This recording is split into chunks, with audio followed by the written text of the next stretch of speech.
We start with the breaking news out of Minnesota. Homeland Security officials say a federal agent shot and killed a woman in Minneapolis.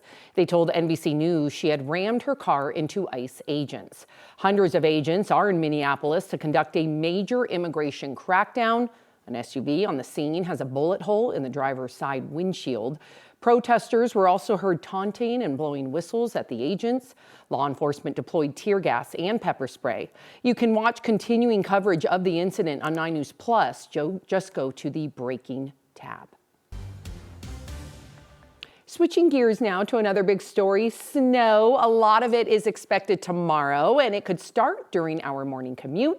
But the question is, where will it hit? Senior meteorologist Chris Bianchi with our 9 News Weather Impact team tracking it now. Chris, I'm really excited about this snow. We need it. Yeah, you know what? It's going to be good news, I think, really, in terms of giving us some of that beneficial moisture. However, we will have some slick spots, obviously, as a result of this. Those impacts will be mainly tomorrow night after dark and for Friday morning as well. So Denver snow, 6 inches possible, west and south of Denver. In Denver, the most likely scenario, 1 to 4 inches of snow for us here in town. 50s around the metro area. Right now, kind of hard to believe we're talking about snow tomorrow night, considering how beautiful it is outside on this Wednesday, January the 7th. A lot of 50s for us across the eastern plains, even a few low 60s, 30s and 40s for us in the high country. Now that hourly planner, calm weather. Clouds will increase a little bit, some high clouds, especially in the mountains for us this afternoon. But if you have to travel through Denver, you have to travel through the mountains, A-okay. Not looking at any issues statewide here on this Wednesday. So again, if you need to travel through the mountains, today is certainly the day. If you can kind of move things around a little bit, tomorrow will be a lot slicker for us because this storm system approaching us from the north and the west. It's going to combine with another system off to our south and the west, and the result will be some snow for us starting up tomorrow afternoon and tomorrow night. And that snow, I should say tomorrow morning and tomorrow afternoon. Mountains winter weather advisory, winter storm watch here in Teal. We're going to go through how much snow you can expect in the mountains as well as in the metro area tomorrow night and Friday morning in my full forecast. A Colorado Springs mother accused of killing 2 of her children and fleeing to London has made her first appearance in a U.S. court on the charges. She went before an El Paso County judge this morning and was advised of the charges against her. Colorado Springs police say Kimberly Singler drugged and shot her 3 children in December of 2023. 9-year-old Ellie Wentz and 7-year-old Aiden Wentz died. A third child, another daughter who is now 13 years old, survived. It took until right before Christmas to get her back to here in Colorado. Singler faces multiple first-degree murder charges and is being held without bond under a mental health hold. If convicted, Singler could face life in prison without the possibility of parole. Her next court appearance is in May. A teacher who worked at multiple schools in the Denver metro has been arrested and accused of creating and selling sexually explicit content. The FBI is now asking for any victims to come forward.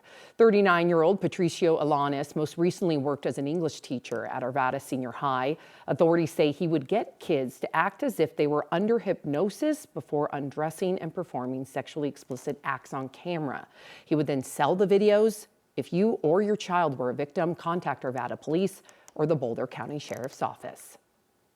An electrical fire over the holidays is forcing a big change for students and families at Thunder Vista School in Broomfield, but there's still smoke and damage inside the school, so no classes are allowed right now.